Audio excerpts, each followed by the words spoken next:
how to check your backup photos in Google Drive. It's super easy and quick, so let's get started. First, open the Google Drive app on your smartphone. If you haven't already installed it yet, you can download it from the Google Play Store or App Store.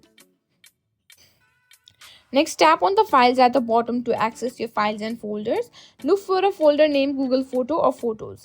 This is where your backup photos are usually stored. Tap on the Google Photos folder to open it. Here you will see all the list of photos that you have backed up from your device. You can view all your backed up photos. Tap on any photo to open it. From here you can download, share or delete photos as needed. For a more detailed view, and to ensure all your photos are backed up, you can also use the Google Photos app. You can also access your backup photos from the Google Drive website. Open your web browser and go to drive.google.com.